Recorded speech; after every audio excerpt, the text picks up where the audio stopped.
దేవునికి మహిమ కలిగినాక దేవుని పరిశుద్ధ గ్రంథం నుండి మొదటి సమూయేలు గ్రంథం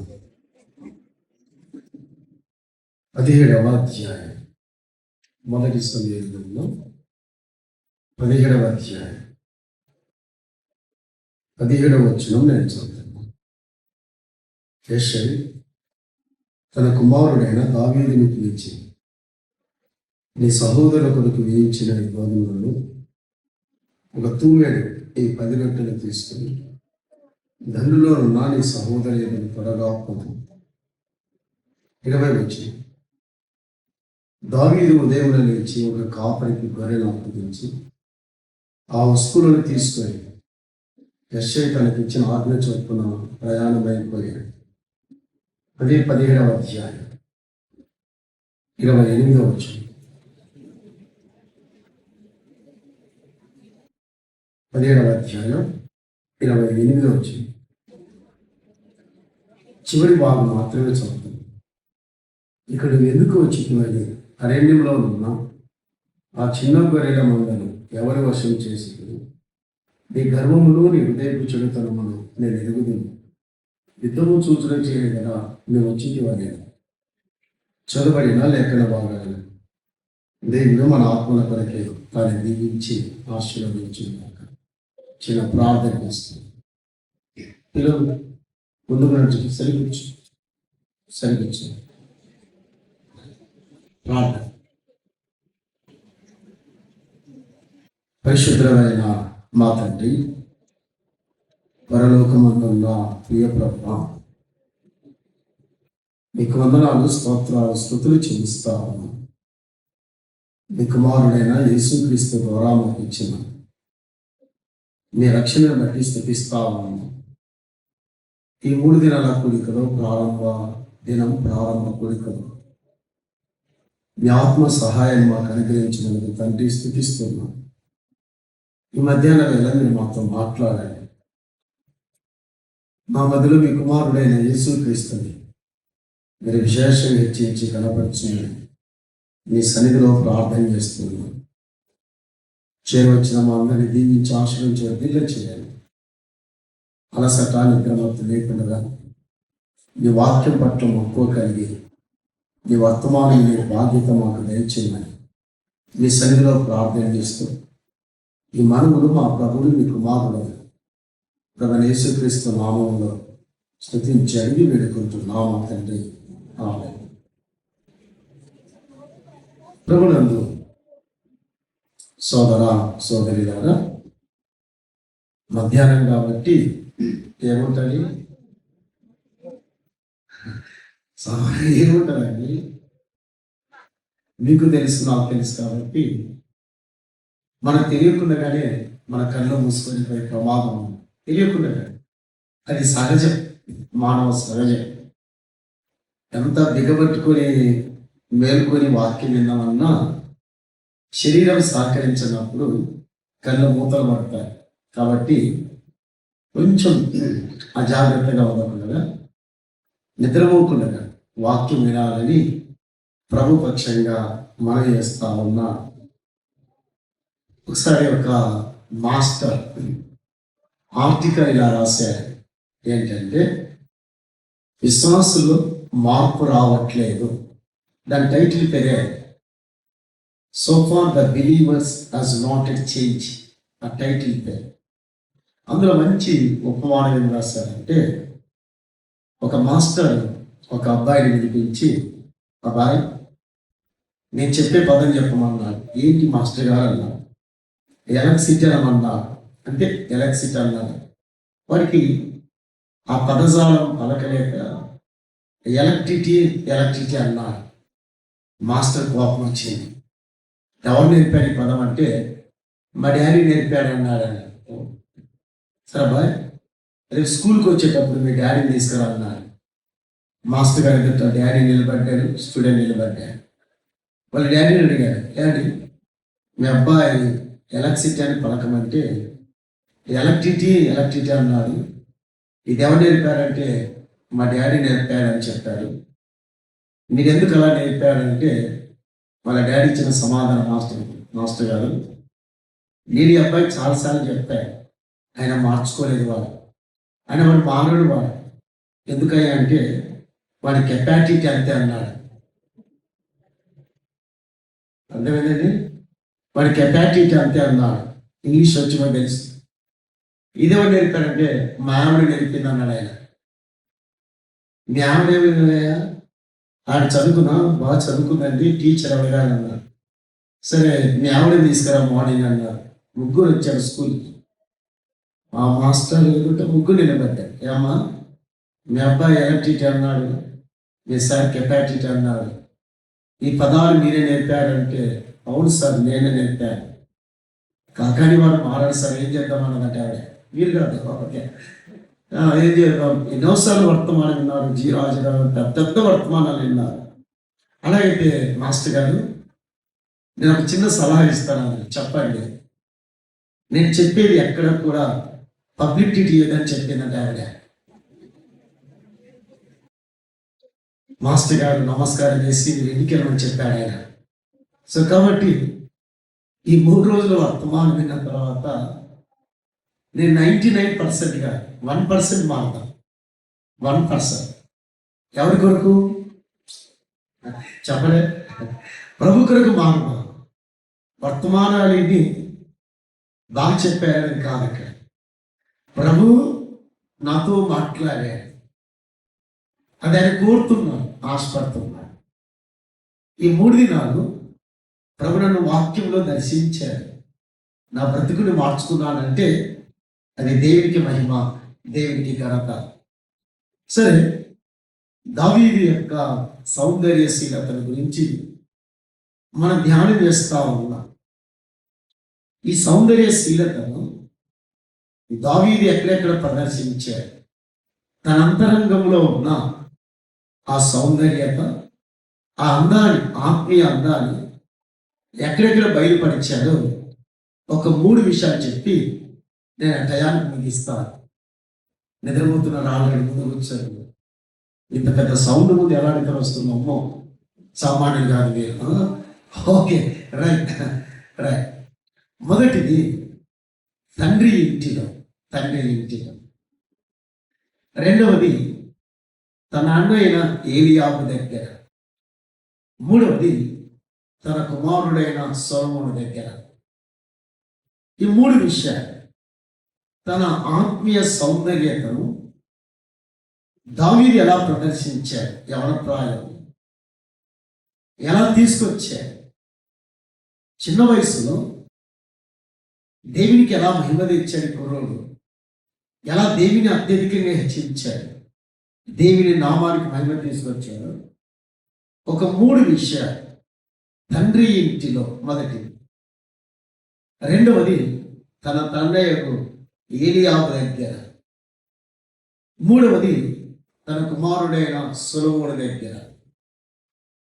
తన సహజమైన ఆత్మ సౌందర్యతను, పిల్లలు ఇది నీళ్ళకి టైం కాదు, నేను దాకా నీకే కదా వాక్యం, మళ్ళీ ఇంకొక సర్వెంట్లా ఉందన్న వాక్యం ఎలాగ ప్రదర్శించాడు, ఎలా తీసుకొచ్చాడు.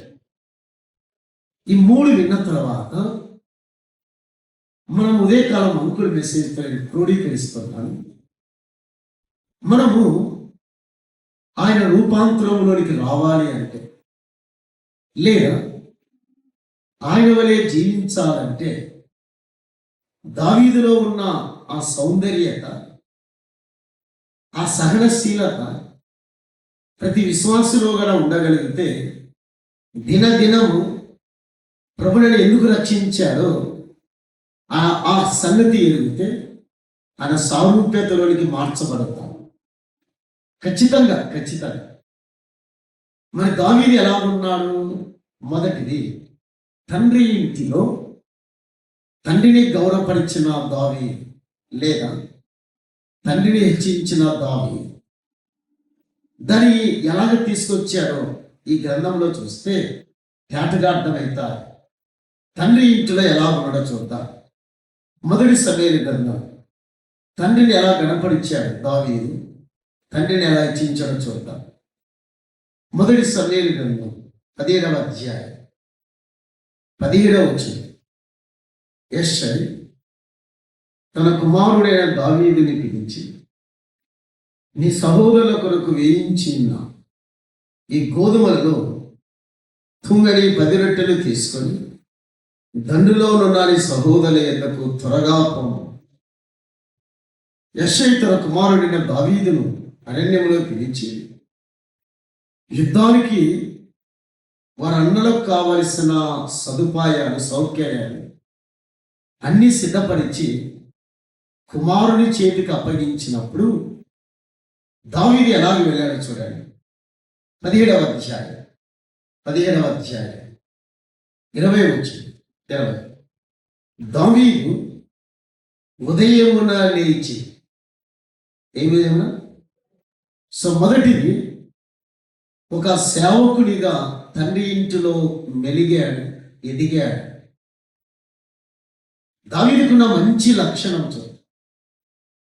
తండ్రి ఆజ్ఞాపించినప్పుడు, తండ్రి ఆదేశించినప్పుడు, తండ్రి సెలవిచ్చినప్పుడు యుద్ధానికి వెళ్ళే వ్యక్తి అని ఆ వస్తు సామాగ్రిని తీసుకొని వాళ్ళ అన్నలకు అప్పగించాలి. కాబట్టి 20వ వచనంలో దావీదు ఉదయమున లేచి, ఎప్పుడు లేచాడు? ఒక సేవకుడికి ఉన్న ఒక మంచి లక్షణం. As a servant should have good quality. ఒక సేవకుడికి సేవకుడు అంటే సువార్థికులు అనట్లేదు. మనమందరము ఆయన దాసులం, ఆయన పనివారం. కాబట్టి మన పరలోక తండ్రిని మనం గణపరచాలంటే, మనం హెచ్చించాలంటే దావీదుకున్న మంచి లక్షణం ఏమిటంటే ఉదయమున లేచి దాని అర్థం తన సహోదరుల పట్ల తన కలిగిన ప్రేమ లేదా తన ప్రజల పట్ల తన కలిగిన ప్రేమ. ఒక సేవకునిగా దావీదు తన సౌందర్యశీలతను నేర్పిస్తున్నాడు. సో ప్రభులో మన లోతైన సహవాసం కలిగి ఉంటే, లేదా ప్రభులో లోతైన బంధం కలిగి ఉంటే, నీవు నేనైనా దాసురాలం అయితే మనలో ఉండవలసిన మంచి లక్షణం ఆయన సేవకులుగా ఉండడం, లేదా ఆయన పనివారిగా ఉండడం. సో పనివారు ఎలా ఉన్నాడు? పెందలకడ లేచి. దీని అర్థం ఏమిటంటే దావీదుకు ఒక మంచి లక్షణం ఉంది.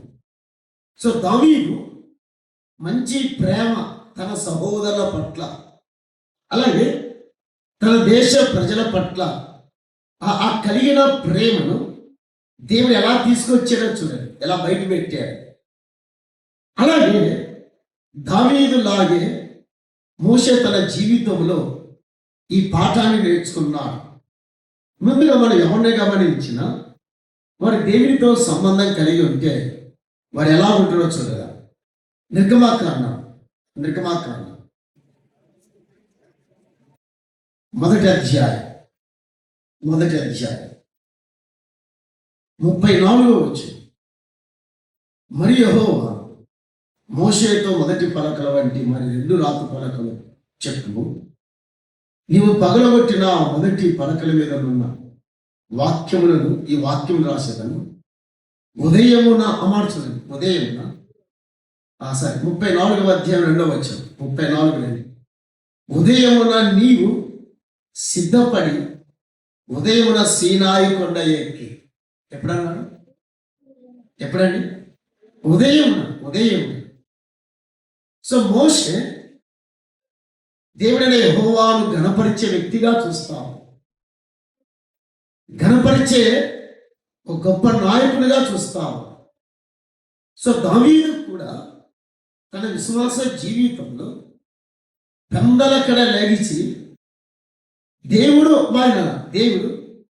తన ఏమి ఇవ్వబోతున్నాడో దేవుడు తనకు, లేదా దేవుడు తనకు ఏమి అప్పగించబోతున్నాడో ఒక సేవకునిగా దేవుడు దేవుని ప్రజల పట్ల తనకున్న ప్రేమ తను ఎలా చూపించగలిగాడన్న సౌందర్యశీలత ఉదయమున లేచి సోదరులారా, అందువల్ల దావీదు ఒక కీర్తన రాస్తూ, మీ అందరికి బాగా తెలుసు ఆ కీర్తన. ముసలితనమందు కూడా ఏమన్నా ఇంకను చిగుర్చుదు అమర్చదు, ముసలితనమున కూడా అన్నాడు. దాని అర్థం ఏమిటంటే వృద్ధాపము రాకముందు కూడా వీరు చిగురిచ్చారు. అర్థమైంది?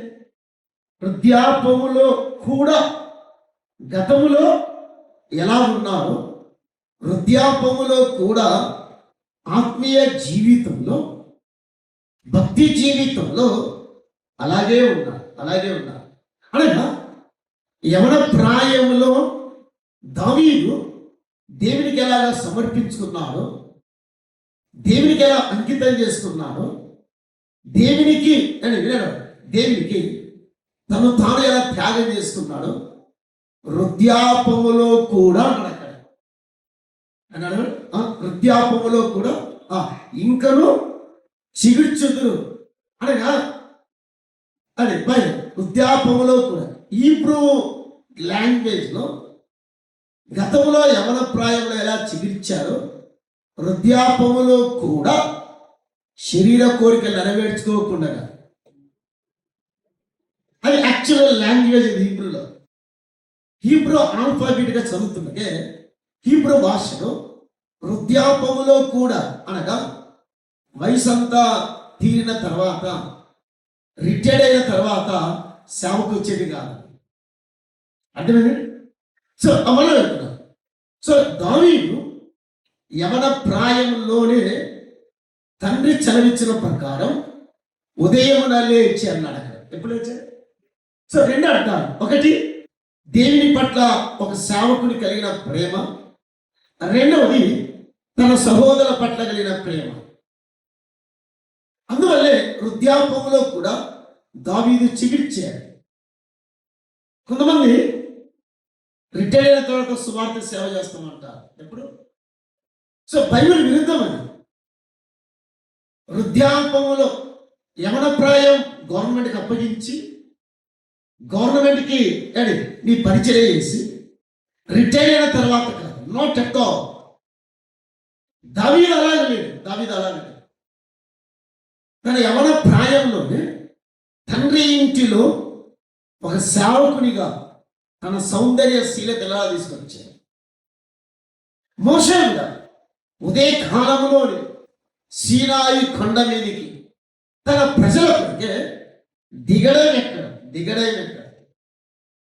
కొండ మీదికి ప్రయాణం 5 గంటలు. 5 గంటలు ఎక్కాలి, 5 గంటలు దిగాలి. మోషే పెందలక్కడ రావాలి. అలాగైతే మన ఆయన సేవకులు లేదా ఆయన దాసులు అని చెప్తున్నా. ఒక మాట అడుగునా, దేవుడు గొప్పడం మనం గొప్పలమా?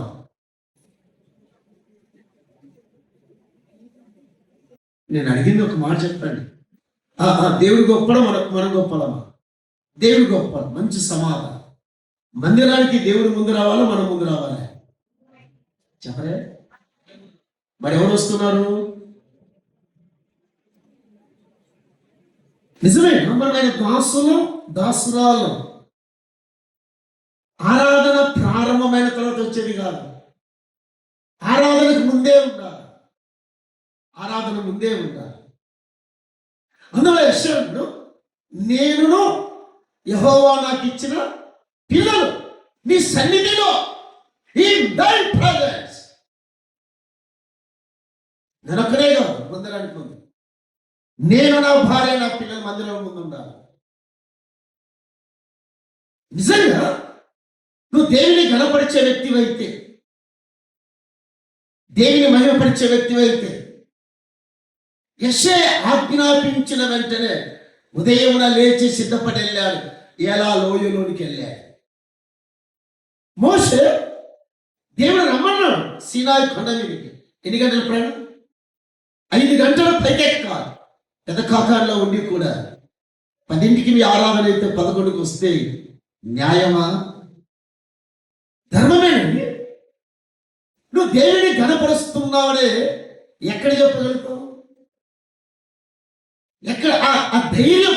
ఆ ధైర్యం నేను, నా భార్య, నా పిల్లలు ఆరాధనకు ముందే 5 నిమిషాలు ఉన్నా ఇస్యాలాగా, యెహోషువలాగా, నేను నా ఇంటి వారు, నేను నాకు ఇచ్చిన పిల్లలు ప్రియులరా దేవుని ప్రజల.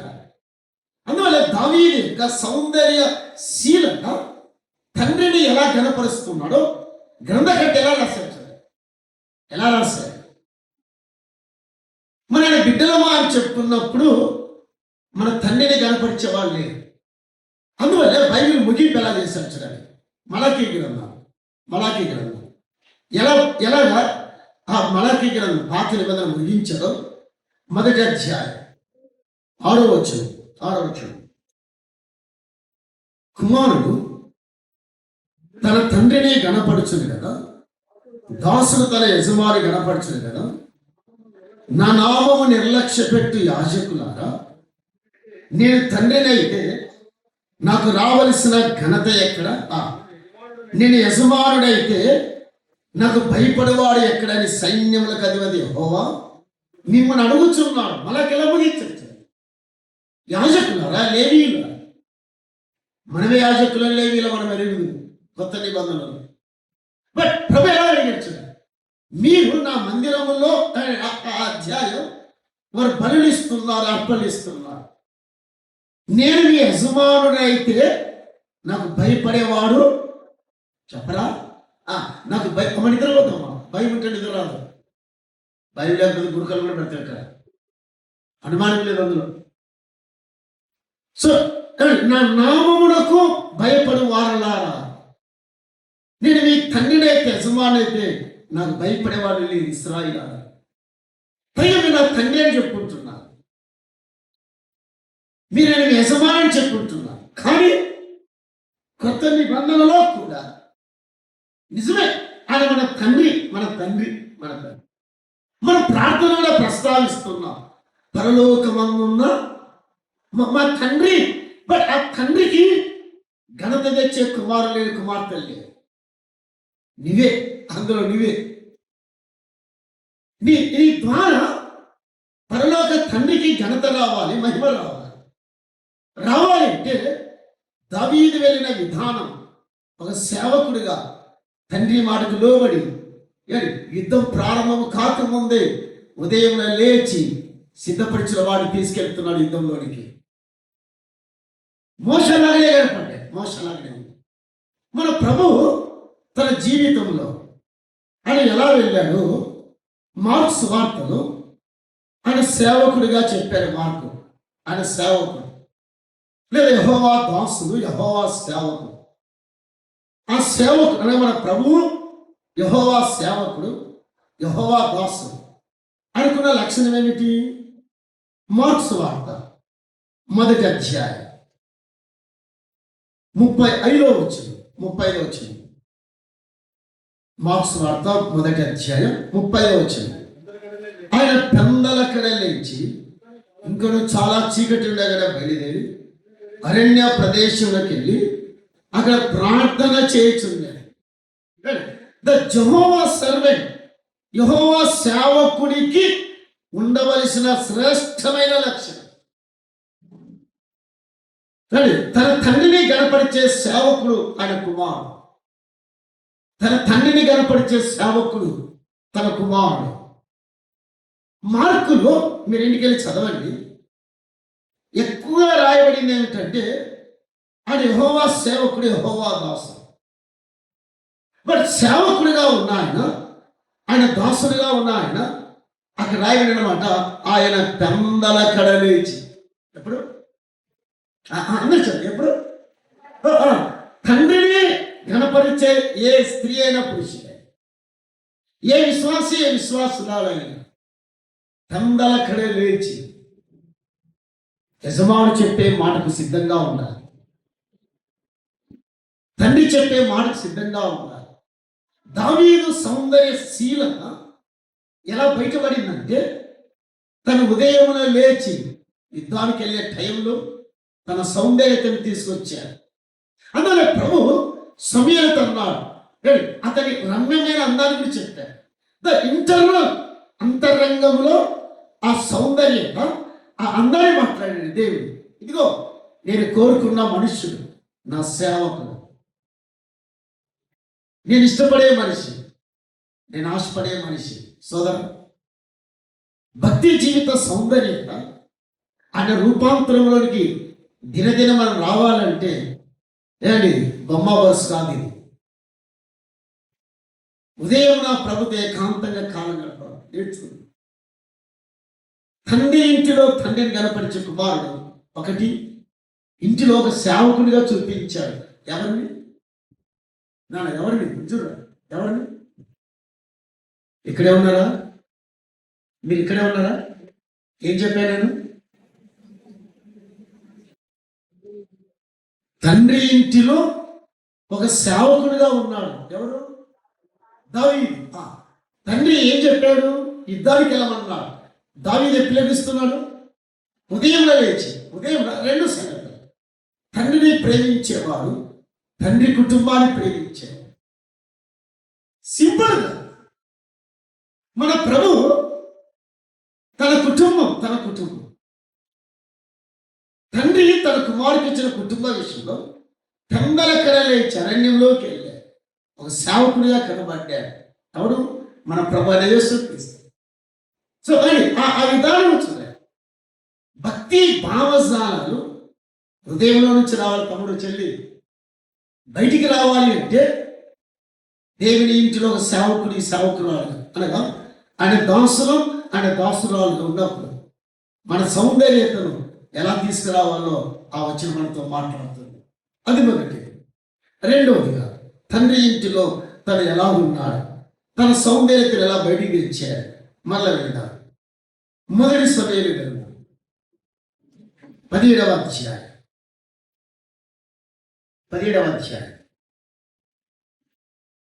20వ వచనం చదువుతున్నాను. దావీదు ఉదయం లేచి ఒక కాపరికి గొర్రెలను అప్పగించి ఆ వస్తువులను తీసుకొని, మళ్ళా చదువుతాను. దావీదు ఉదయం లేచి ఒక కాపరికి గొర్రెలను అప్పగించి. రెండవది గృహ నిర్వాహకత్వం. మొదటిది సేవకుడు, రెండవది స్టీవు సర్వెంట్ ఒకటి, రెండవది స్టీవు. తండ్రి ఆజ్ఞాపించాడు ఎక్కడికి వెళ్ళమని, యుద్ధానికి వెళ్ళమని ఆజ్ఞాపించాడు. బట్ యుద్ధానికి వెళ్ళేటప్పుడు తనకు చిన్న మందం ఉంది. ఏముంది? అందరికీ ఏముంది? బట్ ఈ మందను సింపుల్ అక్కడ చూడండి, ఒకరి చేతికి అప్పగించాడు. అక్కడ ఎవరికి? అక్కడ నమ్మకమైన వారికి అప్పగించాడు. అక్కడ ఎవరికి? అదే ఇంపార్టెంట్. ఎవరికి? ఎవరికి? ఎవరికి అప్పగించిన దావీదు. మీకు అర్థమైనట్లే వస్తుంది. సో దావీదు యుద్ధానికి వెళుతూ తన మంద విషయమై దావీదు ఎంత జాగ్రత్త తీసుకున్నాడు, ఎంత బాధ్యతగా ప్రవర్తించాడు చూడు దావీదు. అర్థమైంది? సో ఒక కుటుంబ యజమానురాలిగా కుటుంబాన్ని మనకు అప్పగించాడు దేవుడు. అబ్బాయిని అప్పగించాడు. పెద్దలకు సేవకులకు ఈ సంఘమనే మందను అప్పగించాడు. బట్ ఇందులో గృహ నిర్వాహకుడు ఎంత జాగ్రత్త పడ్డాడు. నాకు నచ్చిన పదం ఏమిటంటే, తన మందను అడవి పాలు చేయలేదు. ఏం చేయలేదు? అడవి పాలు చేయలేదు. దొంగల పాలు చేయలేదు, అడవి మృగాల పాలు చేయలేదు. సో యుద్ధంలోకి వెళ్ళే వ్యక్తి కొంత గ్యాప్ వస్తాడు, మందకు దూరంగా ఉంటాడు. అవునా కదా? మందకు దూరంగా ఉంటాడు.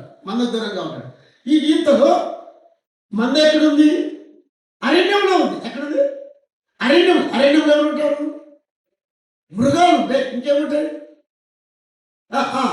దొంగలు ఉంటారు, తోడేళ్ళు ఉంటాయి. సో మందను పట్టుకునే ప్రమాదం ఉంది, చీల్చివేసే ప్రమాదం ఉంది. బట్ దావీదు తన మంద దేవుడు పైన దేవుడు దీనికంటే తన ప్రజలు తన చేతికి ఇవ్వబోతున్నారు. దేవుని మంద ఇశ్రాయేలు ప్రజలు తన చేతికి ఇవ్వబోతుండగా దావీదు దేవుని చేత ఎలా పరీక్షించబడుతున్నాడు చూడండి. ఎలా వినండి. దావీదు సౌందర్యశీలత, ఆ అందమైన లక్షణం ఎలా బయట తెచ్చాడు చూడండి. దావీదుకి అర్థమైంది ఏంటంటే ఈ పరీక్ష దగ్గర దావీదు దేవుని కొరకే తనకేమైనా చిన్న మంద విషయంలో ఒక మంచి గృహ నిర్వాహకుడిగా ఉండాలి. ఎలా ఉండాలి? Good Steve. తల్లిదండ్రులు ఒక మాట అడుగుతారు. దేవుడు మీ ఫ్యామిలీ గురించి మాట్లాడుతుంది. దేవుడు మీ చేతికి మీ పిల్లల్ని ఇచ్చారు. ఈ పిల్లల మంద విషయమై ఒక తల్లిగా ఒక తండ్రిగా ఒక గృహ నిర్వాహకుడిగా ఎలా చేస్తావు? నీ పిల్లల విషయం దావీదు ఎలాగైనా మంద చిరిపి నాకేం అవసరం అని అనుకోలేదు, అలా భావించలేదు. తిరిగి వస్తాడు, మళ్ళీ అరణ్యంలోకి వస్తాడు. అందువలన ఈ కొద్ది గ్యాప్లో ఒక నమ్మకస్తునికి ఇచ్చి వెళ్ళాడు. అదే తమ్ముడు, అదే ఒక భార్యగా ఒక భర్తగా దేవుడు నీ పిల్లల విషయంలో, నీ గృహ నిర్వాహక విషయంలో దేవుడు ఎక్కడుగుతాడు? అడగడనుకోద్దు. As a father, as a mother, దేవుని లెక్కడుగుతాడు. దేవుడికి ఏం సమాధానం చెప్తావు? దావీదు ఎంత జాగ్రత్త తీసుకున్నాడు. అందువల్ల పౌలు మనం ఎరిగినట్టుగా ఆయన ఎఫెస్కి వెళ్తా ఉన్నాడు. ఎఫెస్ నుండి రోమాకి వెళుతున్నాడు. మిలెత్తులో నిలబడ్డాడు. మనకు సవాక్యవాడు అపోస్తుల కార్యం 20వ అధ్యాయం 28వ వచనంలో తాను కూడా ఎఫెస్ నుండి డిపార్చర్ వెళ్ళిపోతున్నా, మరలా వస్తాడనే నమ్మకం తనకు లేదు. కానీ మరి అక్కడ రాయబడిన మాట మన జీవితాలు ఎన్నోసార్లు విన్నాం. అన్నాడు, దేవుడు తన కుమారుని స్వరక్తమిచ్చి సంపాదించిన తన సంఘం దేనిని మిమ్మల్ని అధ్యక్షులుగా నియమించను, ఆ యావత్ మందను గూర్చి మిమ్మల్ని గూర్చి మీరు పూర్ణ జాగ్రత్త కలిగిన వారై ఉంది. పౌలుకి దేవుని మంద విషయమైన కన్సర్న్ చూడాలి. ఎంత బాధ్యతగా తీసుకున్నాడు. సో దావీదుకైనా అపోస్తలుడైన పౌలుకైనా హృదయంలో ఏ గుండె ఉందంటే కాపరి గుండె ఉంది. ఏ గుండె చెప్పలే? ఏ గుండె? ఒక మంచి గృహ నిర్వాహకునికి ఉండవలసిన శ్రేష్టమైన లక్షణం, అత్యంత మంచి లక్షణం కాపరి గుండె ఎలాంటి చెప్పు. తన మంద విషయం ఎంత ఆలోచిస్తున్నా. సో గృహ నిర్వాహకుని గురించి చెప్తూ కొరింథీయులకు రాసిన మొదటి పత్రిక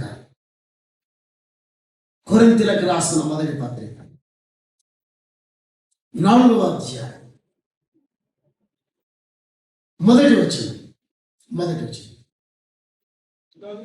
ఇలాగున క్రీస్తు సేవకుల మరియు దేవుని మర్మము విషయంలో గృహ నిర్వాహకుల మరియు ప్రతి మనుష్యుడు మమ్మల్ని భావించవలను, మరియు గృహ నిర్వాహకులలో ప్రతి వాడును నమ్మకమైన వాడే యునుట. దావీదులో ఏం కనబడుతుంది? నమ్మకత్వం కనబడుతుంది. అమ్మా, ఒక తల్లిగా, తండ్రిగా, ఒక పెద్దగా, ఒక సేవకుడిగా మనకు ఉండవలసింది ఏమిటంటే నమ్మకత్వం. అందువల్ల నాకు మరలా యెషయా గుర్తొచ్చాడు. నేను యెహోవా నాకు ఇచ్చిన పిల్లలు అన్నాడు. చూడండి, తన కుటుంబ విషయంలో భార్యాభర్తలు ఎంత జాగ్రత్తగా ఉన్నారు. దేవుని లెక్క అప్పగించాలి. అమ్మాయ భార్యాభర్తల తమాషగా వి మస్ట్ గివ్ అకౌంట్. మంచి గృహ నిర్వాహకులు, పెద్దలు, సేవకులు దేవుని మంద విషయమై దేవుడు ఎక్కడుతాడు? క్రీస్తు న్యాయపీఠం దగ్గర. అడగదనుకోదు, నన్ను అడుగుతాడు. ఒక సేవకుడిగా, ఒక పెద్దగా దేవుడు మన చేతులకి ఈ మందనిచ్చిండగా నమ్మకస్తుడైనట అవశ్యం. అవశ్యం. ఎంత విలువైన మాట, ఎంత శ్రేష్టమైన మాట రాస్తారు. బ్రిట్నీ అనే ఒక డాక్టర్, ఒక అమ్మాయి 1942లో చైనా దేశం మిషనరీగా వచ్చింది. 25 ఏళ్ళ అమ్మాయి. మరి భర్త డాక్టర్ శ్యామ్. ఈ అమ్మాయి గైనకాలజిస్ట్, భర్త మెడికల్, జనరల్ మెడిసిన్. ఇద్దరు సేవకు వచ్చారు చైనా దేశానికి. కుర్రోలు పోయినాడు. అమ్మాయి 27, అబ్బాయి 25.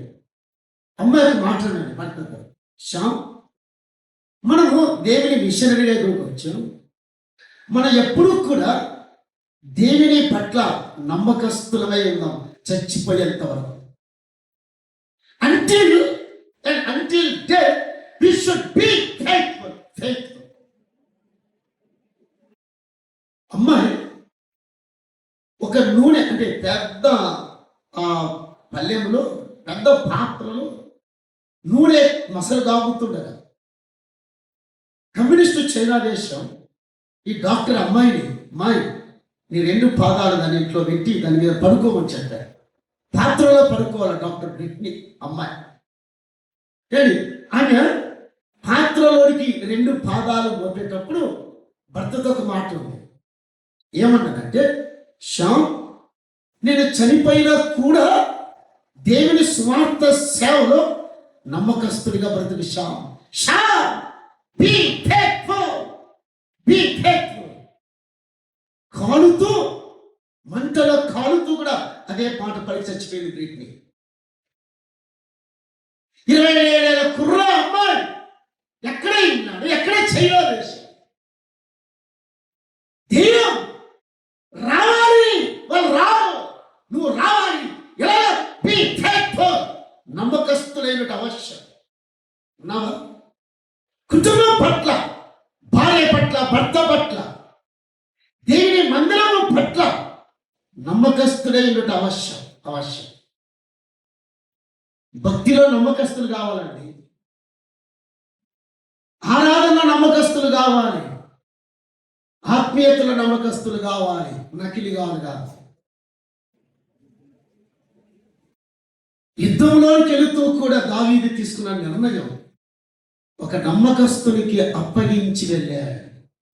ఎంత ఆశ్చర్యం అండి, ఎంత అద్భుతం. తన సౌందర్యశీలత దేవుడు ఎలా పరీక్షిస్తున్నాడో దావీదు ఎరిగిన వాడు. He knows ఎరిగి దేవుని పరీక్షలు ఎలా నిలబడ్డాడు చూద్దాం.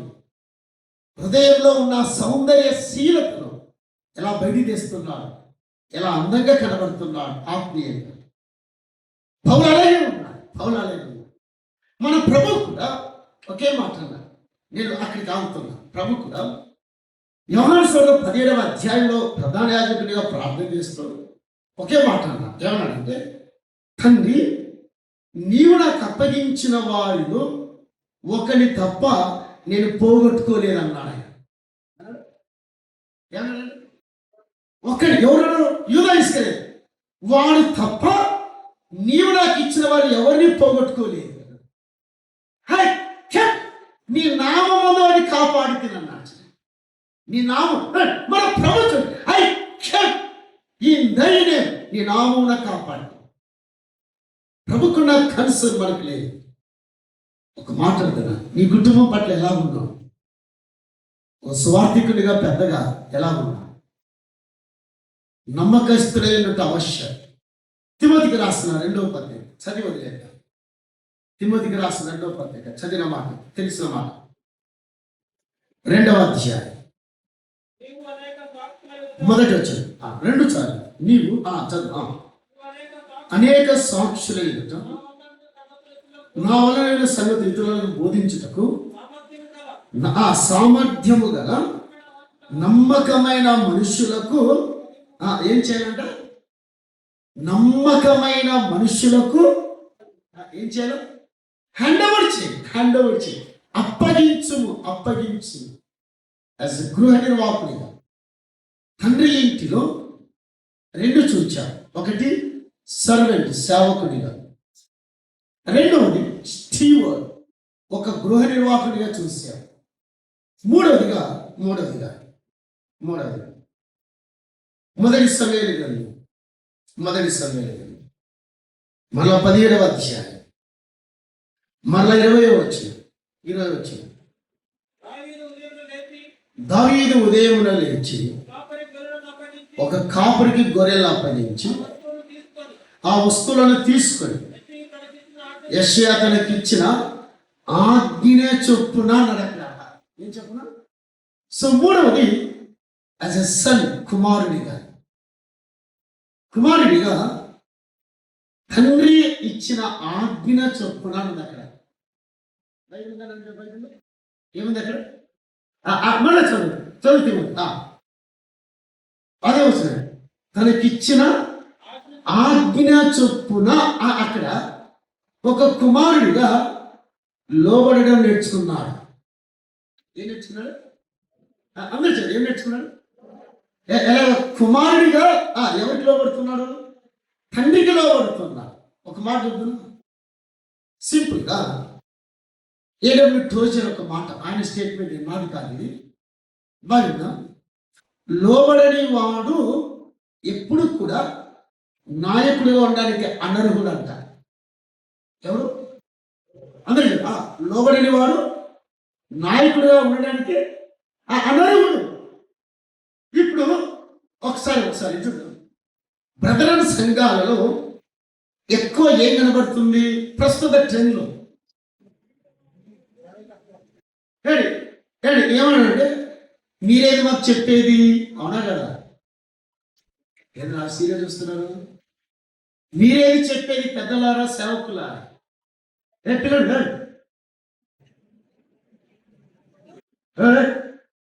భుజం ఇచ్చేది వాక్యం సన్యాసుల పిల్లడు. మా సన్యాసుల మా మౌనం ఉంటుంది, మా కాలేజ్ సొంతంలో. కుమారుడు చూడండి ఎలా చెప్తున్నాడు. సో ఈ లోబడటం దావీదు ఎక్కడ నేర్చుకున్నాడు? తండ్రి ఇంట్లో నేర్చుకున్నాడు. ఎక్కడ? మనం నేర్చుకోవలసినది అంతా కూడా ఎక్కడ? ఇంటిలోనే. ఆ తర్వాత సంఘంలో. ఇంటిలో లోబడే వ్యక్తి ఎక్కడ లోబడతాడు? డెఫినెట్ గా పెద్దలకు, సేవకులు లోబడతారు. ఇది ఖచ్చితం. ఇంట్లో లోబడని వ్యక్తి, లోబడని స్త్రీ సంఘంలో లోబడదు. నెవర్ జరిగింది. ఇది అసంభవం జరిగేది. అందులో పౌలు మనకు తెలుసు ఎక్కువ.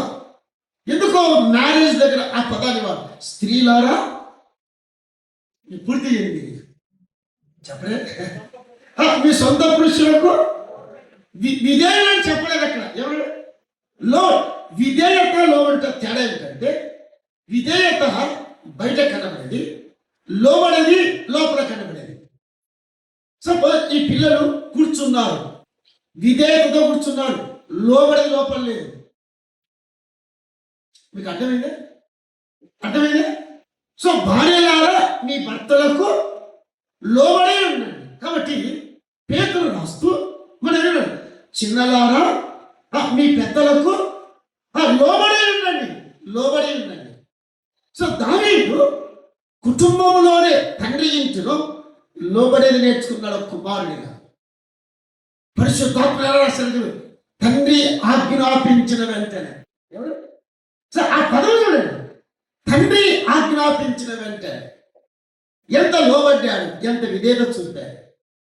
తన జీవితంలో ఈ మాట తను మర్చిపోలేదు. లోబడే జీవితాన్ని చూడండి ఒకసారి. జస్ట్ కాయగలరా కీర్తన గ్రంథం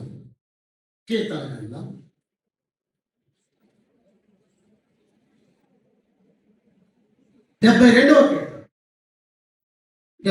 కీర్తన చివరి చరణం, చివరి మాట. యెషయి కుమారుడగు దావీదు ప్రార్థనలు. ఏ కుమారుడు? యెషయి కుమారుడు యొక్క దావీదు ప్రార్థనలు. జస్ట్ మరలా రెండవ సమూయేలు గ్రంథం 23వ అధ్యాయం మొదటి వచనం. దావీదు రచించిన చివరి మాటలు యెషై కుమారుడు అన్నాడు. 2 చోట్ల ఒకే పదాన్ని వాడాడు. ఏ పదం? సో యెషై కుమారుడు యొక్క చివరి మాట అన్నాడు. 72వ కీర్తనలో యెషై కుమారుడు యొక్క చివరి ప్రార్థన. ఏంటి చూస్తారా? ఈ 2 ఏమర్థమైందంటే బాగానే తన జీవితంలో తను ఎక్కడి నుండి వచ్చాడో దాన్ని మర్చిపోలేదు. ఎవరి కుమారుడు? యెషై కుమారుడు. సో యెషై కుటుంబంలో దావీదు ఎలా లోబడం నేర్చుకున్నాడో చివరి ముగింపులో కూడా అదే ముగింపుతో ముగిస్తున్నాడు. యాజ్ ఎ సన్, దేవుని కుమారునిగా, యెషై కుమారునిగా తండ్రికి లోబడ నేర్చుకున్నాడు. ఆజ్ఞాపించిన వెంటనే తండ్రిని ప్రశ్న వేయచ్చు. తండ్రిని అడగలేదు. It's never hospital. నేను ఎందుకు వెళ్ళాలని లేదు, నేను ఎందుకు పోవాలి, అంత అవసరం ఏముంది అని తండ్రిని ఎదిరించిన వాడు కాదు, తండ్రిని ప్రశ్నించిన వాడు కాదు. ఎలా ఈ పాఠాలు నేర్చుకున్నాడు? ఎలా నేర్చుకున్నాడు? వాడి పితల పాఠాలు బాగా విన్నాడు దావీదు. సో ఆ మోరియా పర్వతం మీద దేవుని యెహోవా మాట్లాడుతూ, అబ్రహామా, నీవు నాకు లోబడేవాడివి, నీవు నాకు ఇందు మూలముగా తెలిసిన తాత్పర్య భావం ఏంటంటే నువ్వు నాకు లోబడేవాడి. కుటుంబంలో నువ్వు లోబడకపోతే, తల్లిదండ్రులకు భర్తకు లోబడకపోతే దేవుని సరిగల పై లోబడం అనేది అది మోసపూరితమని, అది నటించేది. ఒక ఆయన అన్నాడు, సినిమా యాక్టర్లకు ఇచ్చే అవార్డుల కంట క్రైస్తవ విశ్వాసం రోజుకు అవార్డు ఇవ్వచ్చు అంట. రోజు ఆస్కర్ అవార్డు కడెక్కి వచ్చిన మనకు. ఎందుకు? వారు నటిస్తారు, మనం నటించడంలో జీవిస్తామంట మనం. సో అందువల్ల లోబడేది నేర్చుకోవాలి. మన ప్రభు మాదిరి ఎలాగ వెళ్ళారు? మన ప్రభు ఎరిగిన మాట లూకాసు వార్త 2వ అధ్యాయం 50వ వచనం. 2:50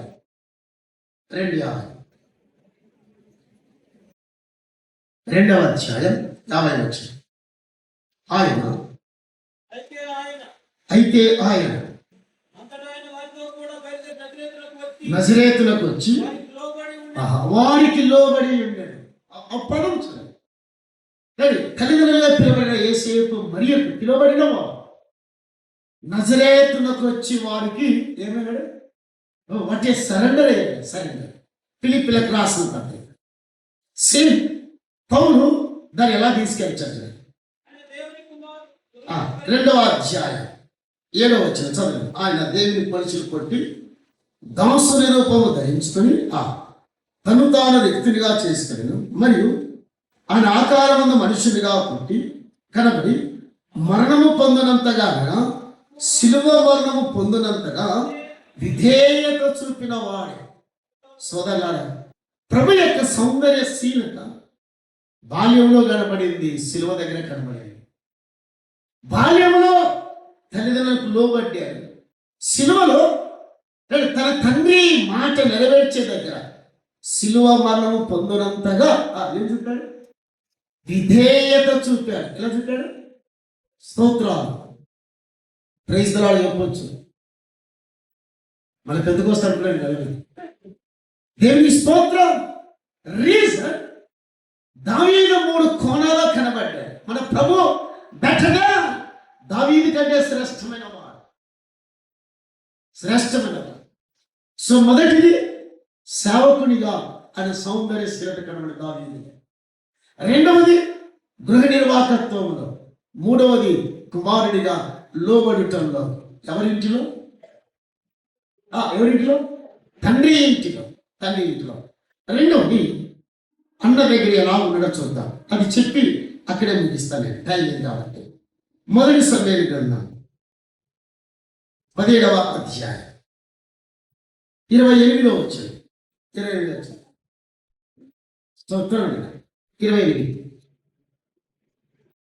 17వ అధ్యాయం అతడు వారితో మాట్లాడినది అతని పెద్దనైన ఏలియాబునకు వినబడగా ఏలియాబునకు దావీదు మీద మరలా కోపం వచ్చి అతనితో, నీవెక్కడికి ఎందుకు వచ్చితివని, అరణ్యములో ఉన్న చిన్న గొర్రెల మందను ఎవరి వశము చేసితివి? నీ గర్వము, నీ హృదయపు చెడుతనము నేను ఎరుగుదును. యుద్ధము చూచుటకే గదా నీవు వచ్చితివి. రెండవది, తన అన్న దగ్గర దావీదు ప్రదర్శించిన నిగ్రహం. తండ్రి దగ్గర తండ్రిని కనపరిచిన జీవితం, ఏలియాబు దగ్గర నిగ్రహ జీవితాన్ని ఎలా చూపించారు. అమేజింగ్ కదా. సొంత అన్న ఎడ్జున్నాడు, తమ్ముని కించపరిచి మాట్లాడుతున్నాడు. ఎవరిని ఎవరిని ఎంత నీచంగా మాట్లాడుతున్నాడు, ఎంత అవమానపరుస్తున్నాడు, ఎంత హేళన చేస్తున్నాడు. సొంత తోబుట్టిన అన్న, అమ్మ ఒకే గర్భంలో అడల్ట్ ఫోర్స్, ఒక ఉదరంలో వచ్చిన పిల్లలు చిన్నోని ఎంత అవమానపరిచారు, ఎంత హీనపరిచారు, గేలి చేస్తున్నాడు, గేలి చేసి మాట్లాడుతున్నాడు. ఈ సందర్భంలో బాగా తన సౌందర్యశీలత ఎలా దావీదు బయటకు తెచ్చారు. దీనికి ముందు నేను చెప్పకముందు చూస్తాను, ఒక అప్లికేషన్ వెళ్తాను. మనల్ని హేళన పరిచారంటే ఎవరైనా కించపరిచి అవమానపరిచి తగ్గించి మాట్లాడితే మనం ఎలా ఉంటాం? ఏం చెప్పరా? ఎలా ఉంటాం? బాధ తర్వాత ఎలా ఉంటాం? కోపంగా ఉంటాం, ఆవేశపరులు అవుతాం, బీపీ 250కి వెళ్తారు డెఫినెట్గా. బట్ దావీదు సౌందర్యశీలత ఎలా బయట తెచ్చాడు? అన్న కించపరిచాడు, హేళనపరుస్తున్నాడు, అవమానపరుస్తున్నాడు, తగ్గించి మాట్లాడుతున్నాడు. దావీదు నిగ్రహ శక్తి ఎలా వచ్చింది బయటికి చూద్దాం. అక్కడే 17వ అధ్యాయం 30 వచ్చింది. అవ్వచ్చు అతని యుద్ధ నుండి, అదే చాలింట. ఎవరి దగ్గర నుండి? అమ్మ విచ్చున్నాడు. ఎవరి దగ్గర నుండి? తన అన్నయ్య ఏలియాబు ఎదురు తొలగిపోయి. చిన్న 2 మాటలు చెప్తా. ఒకవేళ దావీదు కూడా ఏలియాబులాగా మాట్లాడితే అక్కడ దేవుని సాక్ష్యం దెబ్బతింటారు. ఎవరు సాక్ష్యం? చెప్పండి, ఎవరు సాక్ష్యం? అమ్మే చెప్పు, ఎవరు సాక్ష్యం? దేవుని సాక్ష్యం దెబ్బతింటారు. రెండవది, తన సాక్ష్యము ఇక తన అన్నతో తగాదబడితే అది తరతరాలు కనబడతాది. ఎవరి సాక్ష్యం? దావీదు. దేవుని సాక్ష్యం దెబ్బతింటాది, తన సాక్ష్యానికి మచ్చబడతాది. మూడవది, దేవుని కార్యం అన్యుల మధ్య అగౌరవపరచబడతాయి. నీవు నేను ఎలా ఉండాలి? తోటి సహోదరుడు మన కించపరిచినప్పుడు, మన అవమానపరిచినప్పుడు, హేళన చేసినప్పుడు ఎలా వెళ్ళాలా? దావీదులా ఎలా వెళ్ళాలి? ఆదికాండం అబ్రహాము ఎలా వెళ్ళాడు? ఆదికాండం 12వ అధ్యాయం లేదా 13వ అధ్యాయం. ఆ మాట చదివిపోవాలి. నేను వివరించిన తాటి చెప్తాను. 8వ వచ్చిన కాబట్టి అబ్రహాము, మన బంధువులు కనుక నాకును నీకును నా పశువుల కాపులకు ఏముండకూడదు. ఎందుకు అంటే ఏమన్నాడు? మనం కనానీయుల మధ్యలో ఉన్నామన్నాడు. అన్యుల మధ్యలో ఉన్నాం. మన ఎవరు? మన బంధువులం, బ్రదర్. మన సంఘం పేరు ఏం పేరు చెప్పే? బ్రదర్. మన బ్రదర్ పీపుల్ కాబట్టి మన మధ్యలో ఏముండకూడదు. నా పాట ఏముండకూడదు. అదే మాట నిగ్రహ శక్తి. దావీదు ఎలా వెళ్ళిపోయాడు, దావీదు ఎలా సహనాన్ని ప్రదర్శించాడు, తన సౌందర్యశీలత సహనాన్ని దావీదు ఎలా బయటకు తెచ్చాడు. కానీ ఇదే దావీదు తన అన్నయ్య ఏలియాబు దగ్గర ఎలా ఉన్నాడు? రాజు అయిన తర్వాత మొదటి దినవృత్తాంతాల గ్రంథం 27వ అధ్యాయం, మొదటి దినవృత్తాంతాల గ్రంథం. అక్కడ ప్రార్థన చేద్దాం. 27వ అధ్యాయం 18వ వచ్చిన దావీదు సహోదరుడు ఎలీహు అని ఒకడు ఉండెను, యూదా వారికి ఈ ఎలీహే ఎలియా. ఏ అన్నైతే తనని కించపరిచాడో, అవమానపరిచాడో, హేళన చేసి తగ్గించి మాట్లాడాడు, మాట్లాడాడు. ఇప్పుడు దావీదు రాజుని ఇశ్రాయేలు గోత్రికుల మీద అధిపతులుగా పెడుతూ తన అన్న దగ్గర యూదా గోత్రం దగ్గరికి వచ్చినప్పుడు ఎవరిని సెలెక్ట్ చేశాడు? చెప్పండి, ఎవరిని చెప్పరా? ఏ అన్న కించపరిచాడో, ఏ అన్న అవమానపరిచాడో, హేళన చేశాడు, అదే అన్నని ఏం చేశాడు? అయిపోయింది, పాఠం అయిపోయింది. ఏం చేశాడు? అధిపతిగా. ఎవరికి అధిపతిగా? యూదా వారికి అధిపతిగా. ఒక మాట ఉందా, మన కించపరిచి అవమానపరిచిన వ్యక్తి మన చేతికి దొరికితే ఏం చేస్తాం?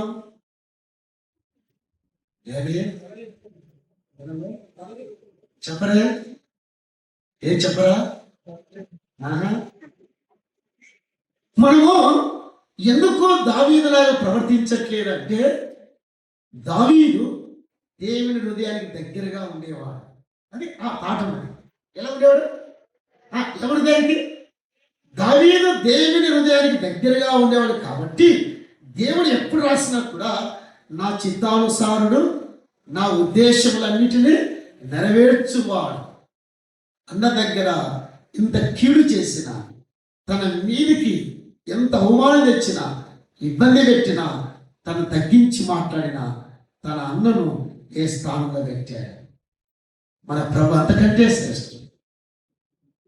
ప్రభు తన శత్రువులను క్షమించినప్పుడు మన ఆత్మీయులు మనం క్షమించలేకపోతున్నాం. చాలా విచారంగా. క్షమించకపోయినా క్షమించమని పాట పాడతాం.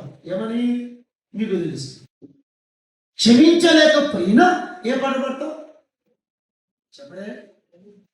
దేవుడి క్షమాపణ గురించి పాడతాం. పౌలు అన్నాడు, క్రీస్తు మేము కానీ తండ్రి అని క్రీస్తులో క్షమించిన ప్రకారం మీరు ఒకరు క్షమించుకోనండి. ఎఫెసీ 4:30. దేవుడు మీరు క్షమించిన ప్రకారం క్రీస్తులో మీరు ఒకటి ఎడల ఒకడు ఏం చేయాలి? క్షమించుకోనండి. ఆ సౌందర్యశీలత అంత లోతుగా రావాలి అంటే దేవునితో ఏకమైతే తప్ప, దేవునితో మమేకమైతే తప్ప, దేవునితో లీనమైతే తప్ప దావీదు లాంటి సౌందర్యశీలత రావడం అసాధ్యం. దావీదు ఎలా ప్రదర్శించాడు? రెండు నేర్చుకున్నాం తన సౌందర్యశీలత. ఒకటి, తండ్రి ఇంటిను తండ్రిని గణపరిచాడు.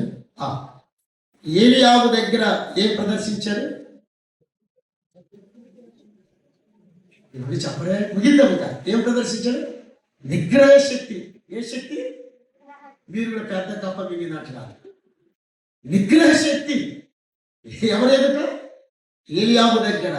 మన ప్రభువు అంతకంటే శ్రేష్ఠుడు. కాబట్టి ఆయన ప్రజలమైన మనం మన ఆత్మీయ సౌందర్యశీలతను అలా తీసుకొచ్చుటకు దేవుడు తన కృప, తన కనికరాన్ని అనుగ్రహించుగాక. దేవుడి లేఖన భాగాన్ని దీవించి ఆశీర్వదించుగాక. ప్రార్థన. పరిశుద్ధుడైన తండ్రి, నిన్ను స్తుతిస్తున్నాను. మా ప్రియ ప్రభు, మా పితరుని దావీదు కంటే శ్రేష్ఠమైన మా ప్రభు మమ్మల్ని ఎంత ప్రేమించాడు. తండ్రి ఇంట్లో మా ప్రభు ఎలా ఉన్నారు? మా పట్టణ ప్రదర్శన